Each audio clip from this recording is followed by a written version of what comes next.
en fait, il faut savoir que il y a un certain nombre d'interventions de dirigeants européens et d'analystes aussi qui fustigent la spécificité de la France, notamment sur deux plans. Ça, il faut le savoir. La première chose, c'est que c'est une cellule privée de l'Élysée qui prend les décisions vis-à-vis de l'Afrique. Et c'est assez surprenant parce qu'on parle d'installer la démocratie en Afrique alors que la décision n'est pas démocratique.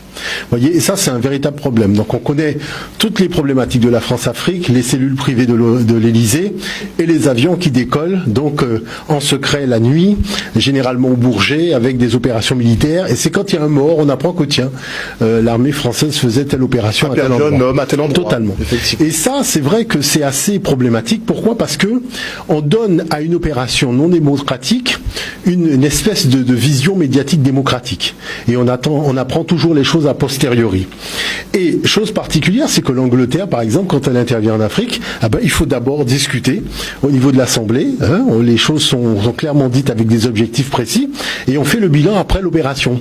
Et c'est vrai que j'ai eu l'occasion d'entendre des dirigeants européens parler de monarchie à la française vis-à-vis de l'Afrique.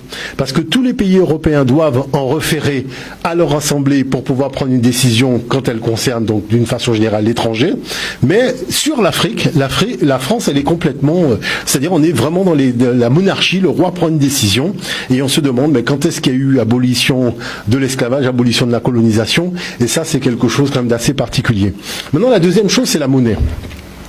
La monnaie, parce que c'est une monnaie qui est régie dans un système qui est totalement arbitraire. Il faut savoir que cette forme de système monétaire, la France l'a découvert avec Hitler. Parce que c'est Hitler qui avait appliqué à la France et à la Pologne, enfin tous les pays que l'Allemagne nazie avait conquis, ce qu'on appelle le nazisme monétaire avec les fonds de compensation. Et à l'époque, Hitler avait mis le mark à 20 francs. C'est-à-dire quelqu'un qui avait un mark, un Allemand qui avait un mark, ça valait 20 francs. Donc, chose particulière, c'est que en 1945, soir de Noël, qu'est-ce qui va se passer ? Donc, ce sont des responsables français avec le gouvernement français, 3 personnes, vont décider d'instaurer le franc CFA en Afrique, donc sans démarche démocratique, et on va mettre un franc égale 100 francs CFA. Aujourd'hui, avec l'euro, vous imaginez, un euro vaut 656 francs CFA. C'est-à-dire que c'est quelque chose d'assez extraordinaire. Vous voyez, parce que comme j'expliquais dans une conférence que je faisais à Toulouse, c'est que c'est un peu comme si vous arrivez quelque part et on vous dit voilà, pour son bien, pour le bien de l'Afrique, la France dit écoutez, je vais fabriquer une monnaie, c'est moi qui vais fixer le taux de la monnaie, je vais même l'imprimer, je vais même lui donner un nom à cette monnaie, et c'est moi qui vais décider tout seul de sa valeur. Et puis, quand je viens acheter quelque chose chez vous, c'est encore moi qui décide du prix et comment on va payer avec l'espèce de monnaie de Monopoly que j'ai mis en place de manière à faire en sorte d'organiser tout simplement le kidnapping et le vol à grande échelle, donc des richesses que vous avez dans votre sous-sol. Et le problème, c'est que quand vous cherchez dans le grand dictionnaire économique des relations internationales, comment s'appelle cette forme de relation économique, ça s'appelle le vol. Purement et simplement, ça s'appelle le vol. Non, mais c'est-à-dire que c'est pas celui qui achète qui va fixer la monnaie pour celui qui vend, avec la valeur de cette monnaie et décider à quel prix il achète. Ça s'appelle le vol. Il n'y a pas d'autre mot. Bon, maintenant, quand le président italien dit ça, il le dit tout simplement parce qu'il faut pas oublier que la décision d'aller nuire aux intérêts donc du gouvernement libyen, de tuer Kadhafi, tout ça, on sait qui est-ce qui était impliqué avec l'Angleterre, mais qui a été à l'origine de la démarche, et on voit le résultat la France en première ligne avec Nicolas Sarkozy. En première ligne, et le problème, c'est que c'est une catastrophe. Ce qui se passe en Libye aujourd'hui est une véritable catastrophe, et même des responsables américains, leur vie en danger, certains sont tués dans des opérations, des suicides qui sont menés là-bas. Maintenant, mais le poste de Kadhafi avait dit que la réponse... Ah oui, non, mais de toute façon, il avait dit que... Totalement, mais il avait prédit ce qui allait se passer après. C'est-à-dire non seulement l'éclatement du pays, mais l'effritement en fractions. Et on voit que c'est ce qui se passe. Bon. Maintenant, le problème, c'est que, compte tenu du fait que il y a eu un appauvrissement des pays africains régis dans la zone franc CFA. On n'a pas développé une industrie qui permettait de garder les gens chez eux pour tout simplement leur permettre de se faire un avenir professionnel sur place. Les gens partent.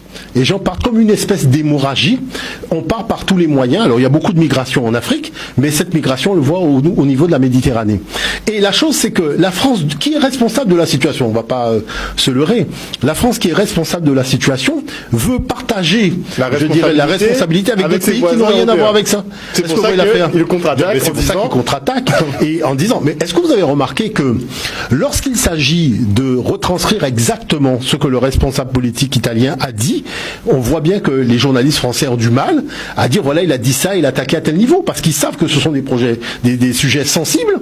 Ils savent qu'il y a une fronde au niveau de la jeunesse africaine sur le plan panafricain, pas simplement en Afrique, mais sur le plan mondial, sur le problème du franc CFA, et qu'il est temps que ça cesse. C'est-à-dire que franchement, cette monnaie-là, il faut y mettre un terme, parce que c'est une monnaie coloniale, c'est une monnaie qui nuit aux intérêts de l'Afrique. Et pour vous expliquer quelque chose, c'est que quand l'Afrique vend quelque chose à un pays étranger, la monnaie est directement, c'est-à-dire le flux financier de la transaction va directement sur le compte donc du Trésor français, qui va régir donc à la fois la conversion de la monnaie et ensuite garder une partie de la somme, donc 50% du montant de la transaction, donc après la conversion de monnaie, et ce n'est que finalement 40% que l'Afrique aura. On avait justement ces révélations qui venaient de journaux allemands qui disaient que la France justement percevait à peu près 400 milliards d'intérêts sur l'Afrique par an. Ah oui, parce qu'avec les comptes de compensation, c'est des milliards qui sont là-bas.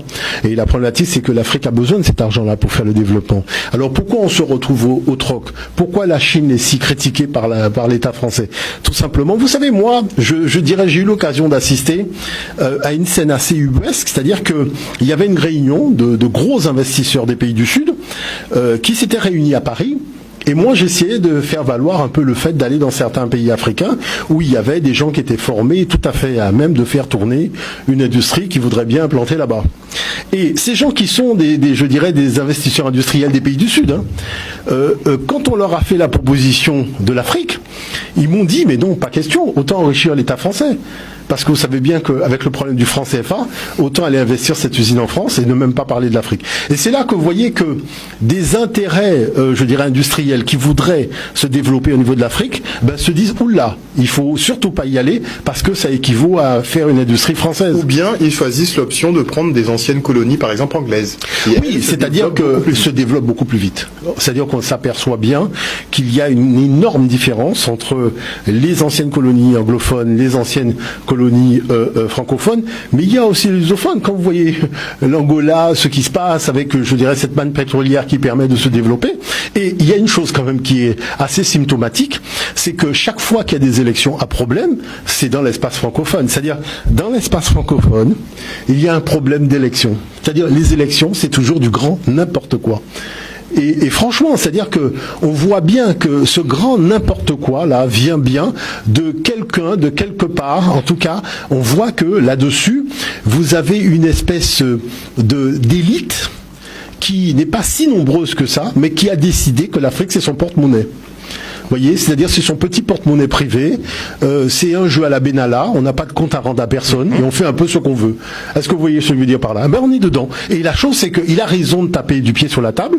Il a raison, ce monsieur, de remettre, je dirais, le service 3 pièces sur la problématique du franc CFA et que ça soit un dirigeant européen qui le dise clairement. Mais il n'y a pas que lui qui le dit. Lui, il a dit ouvertement, mais en fait beaucoup le pensent. Oui, je dirais. D'une façon générale, j'ai déjà entendu des déclarations qui montrent bien que les gens sont pas dupes. Vous voyez, parce que prenons l'exemple par exemple de l'Allemagne. L'Allemagne se développe, elle n'a pas de colonie. Et on parle de l'amitié franco-allemande, de l'économie franco-allemande, mais les Allemands même disent quoi? Vous avez des colonies, c'est vous qui courez après l'Allemagne, ou est-ce que... En plus, la France a récupéré les colonies allemandes. Mais justement, la France est considérée comme le dernier pays colonial au monde. Mais bien sûr. Alors, on fait la francophonie, on veut partager sa langue, mais quand il faut partager les richesses, comme par hasard, on fait la cupidité. Vous voyez? Et vous avez des gens qui vont se vautrer dans la francophonie et qui ne voient pas que le problème, c'est qu'il y a quand même des accords financiers à renégocier, il y a des choses à voir à ce niveau-là, et qu'on peut pas faire la francophonie quand on vous pille dans votre dos. C'est pas possible. On est en train d'appauvrir votre peuple, on vous empêche de vous développer avec des infrastructures modernes, et vous êtes en train de dire oui, on va faire la francophonie. C'est quoi cette affaire? C'est du